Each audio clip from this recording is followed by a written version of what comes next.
Okay, I'd like to call the Executive Committee meeting to order and welcome those that are viewing live streaming this morning. This time I would ask anybody to declare a pecuniary interest, either now if it arises down the agenda. Hearing none. So we have the grant policy up first, and I believe Jill is going to speak to the grant policy.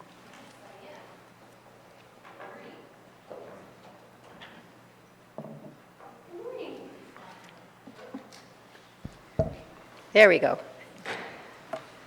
So you'll recall that I came in February and presented the draft of the community grant policy.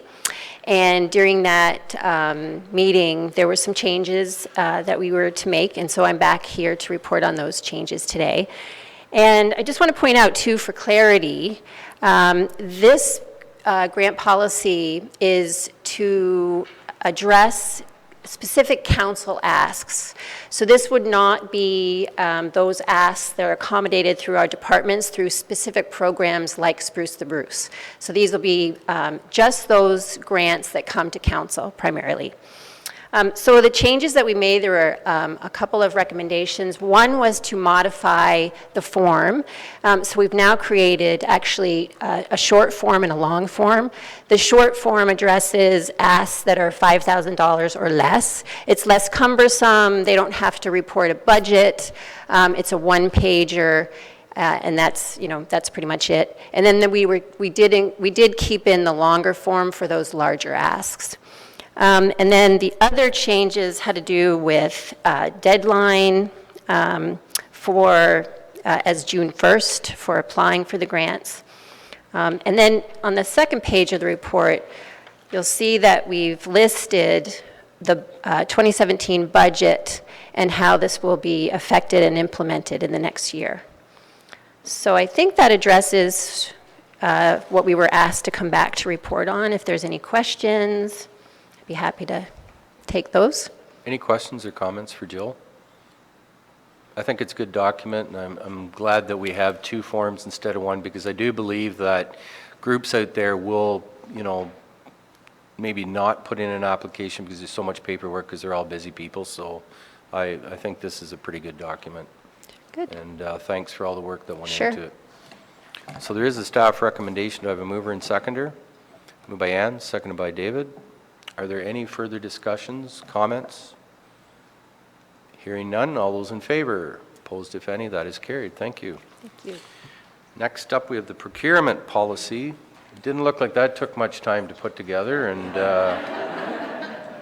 so I guess Sherry's going to come up and be the lead on the procurement policy. Thank you. We are very happy to finally be here. It's been a long 20 months. We've had a purchasing manager leave, and we've rehired a new purchasing manager in that time. So it has been a long process, but we are happy to finally be here and present this policy and procedures. I just want to introduce our cross-functional team. Tony Ban from Social Housing, Tara Sutter from Museum, Tara Wilson from Gateway, and Jen from Corporate Services, as well as Paul McGrath was unable to be with us today from Corporate Services. So in the true light of a cross-functional team, we're actually all sharing the privileges of presenting today. So I'm going to ask Tara to start for us. So when we set out to, at the very beginning of this 20 long months ago, we set our goals to be that we wanted to have an efficient, fair, and open and transparent policy and procedure. We wanted to meet all of the legislative requirements, local, provincial, and federal. We wanted a more streamlined process, but we still wanted to retain all those appropriate checks to our system. We wanted to ensure pertinent thresholds for requisition and approval limits. We wanted to clearly define the roles and responsibilities for the purchasing processes. We wanted to have an educated staff on the purchasing policy and procedures, and we also wanted to respect the diverse needs of the departments within the county.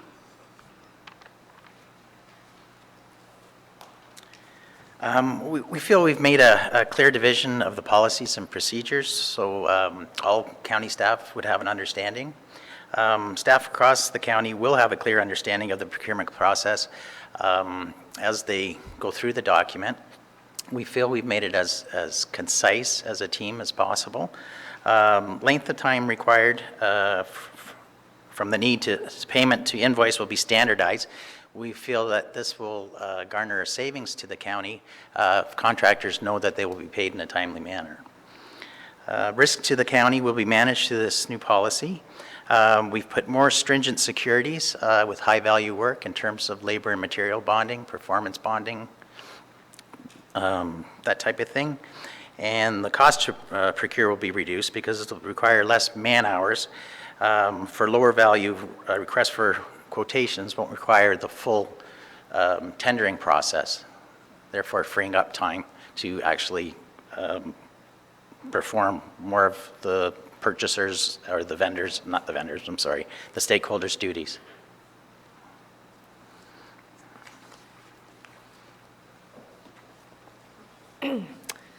Some of the highlights or the significant changes to the policy are our spending thresholds are significantly higher. So the direct buying would be up to and including $24,999 for an RFQ or for quotations.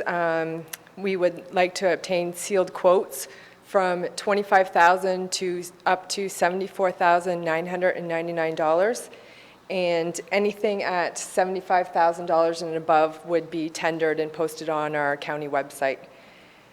The dollar and quantities variance eliminated by program or project budgeting. So what we had seen in the past was on a tender, one line item might be over 10%, but still within the budget, and therefore it held up invoice payments and Kelly's approval for a signature on that. RFTs and RFPs no longer required to be advertised. We still may look at advertising RFPs to reach out to our supplier base, but that doesn't have to be done until the $75,000 threshold. Higher direct buying amount will allow for using proven suppliers and for reliability and standardization. The authority approval by position will remove noise in the system, and that's covered in our Appendix A of the policy. Risk is being mitigated by purchasing division responsible for assisting with quotes and tender documents for all county departments, which will ensure consistency. So part of that is bringing in the housing part of that to purchasing. We'll be looking after that now. Sealed quotes managed by purchasing will reduce risk for staff members, and standardizing for our supplier base. So one document supporting housing and corporate. So some of the team's next steps, we would like to have the approved policy and procedures be accessible through an online web portal, which would just make it a little bit more interactive and easier for the users to follow the policies and procedures. A large part of this will be our staff education and training, ensuring that our staff are their authorities as well as their responsibilities of purchasing on behalf of the county. An area that we'd like to focus on too is supplier performance and feedback. So more on if there's corrective actions needed from a supplier that maybe we've had issues with, as well as feedback if it's a supplier that we've had some good success with. If somebody from housing has used a supplier and it may be something that, say, highways is looking at. So it's something we'd like to get more information regarding the suppliers that we're using today, as well as looking at some supplier feedback to the county. So feedback from the suppliers as to doing business with the county, and if there's improvements they may see that may be valuable to us as the county. As well as generating a supplier list. So with the threshold going to $25,000 for direct purchases, we felt it would be helpful for employees to have a list that they can refer to if they're looking for a certain supplier, and then that way we may have some history and some value in that. We're also looking at investigating an electronic quotes and tendering system. At this point, we are looking at just putting an online form on for quotations. So for those seeking, if they're looking for pricing, it's just an easier way for people to get quotes when they're not going directly to purchasing. So this is for small dollar. We may find that even if somebody is buying something for $5,000, they still want to get a quote on it. So this form is just there as a tool for them, so they're asking the people the same question. When we get into the sealed quotes, that will be managed through purchasing to generate those quotations. The legal review of the tender document is something as well that we need to complete.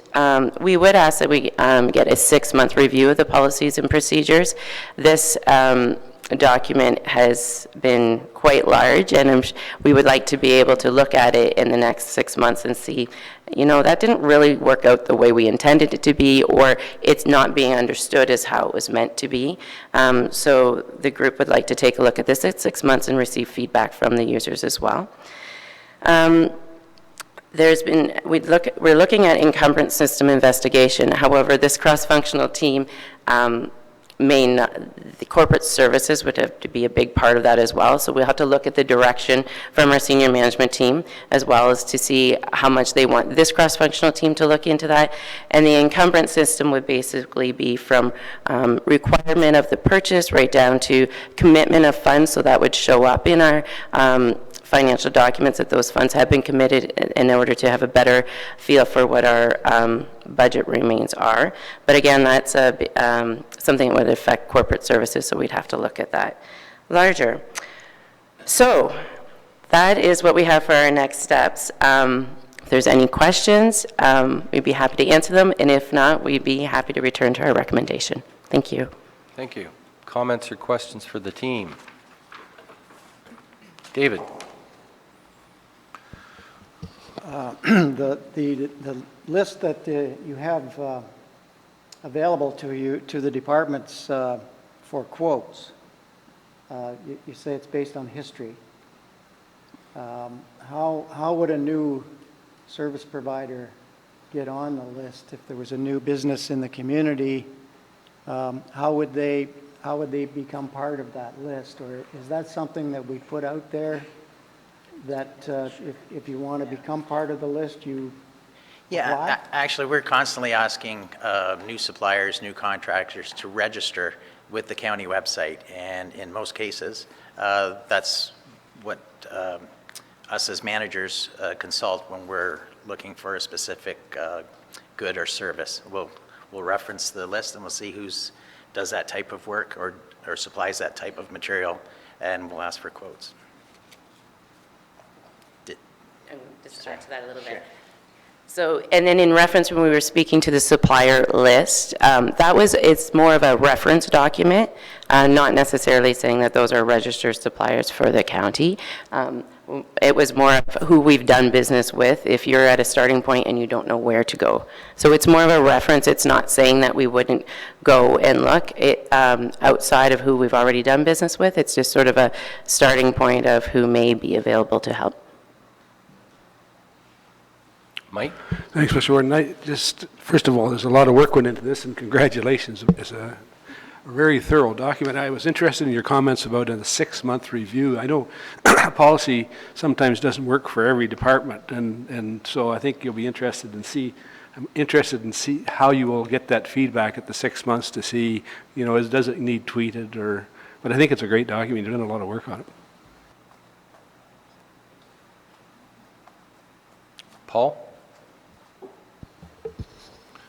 The process of creating this document, and thank you for your hard work, but what type of process or involvement did the managers of the department heads, like Mr. Engineer, he's complained about the document for years and years.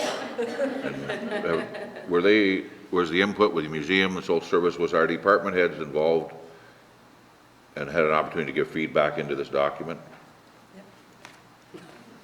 Yes, they had a chance to review the document at the senior management team and provided us with some feedback, Mr. Knox especially.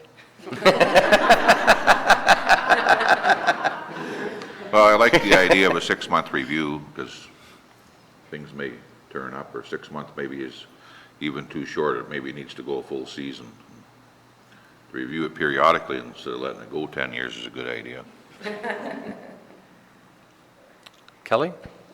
Through you, Mr. Warden, I would like to again recognize the cross-functional team. They've been extremely dedicated and persevered through a lot of days that were pretty tough slugging.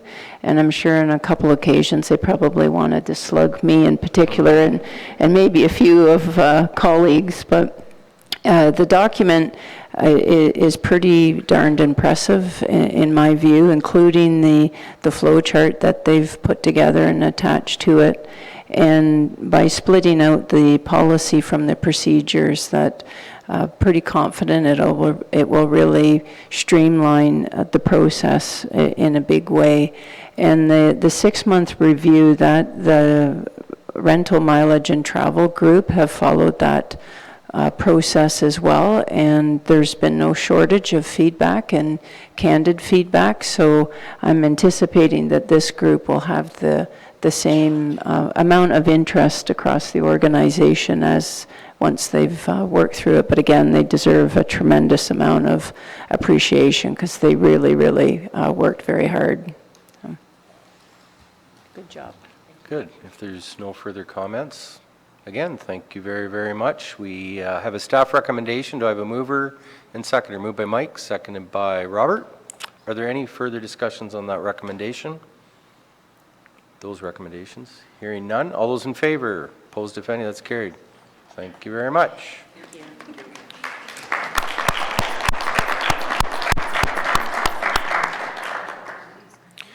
Action item C, we are going to defer to the May meeting.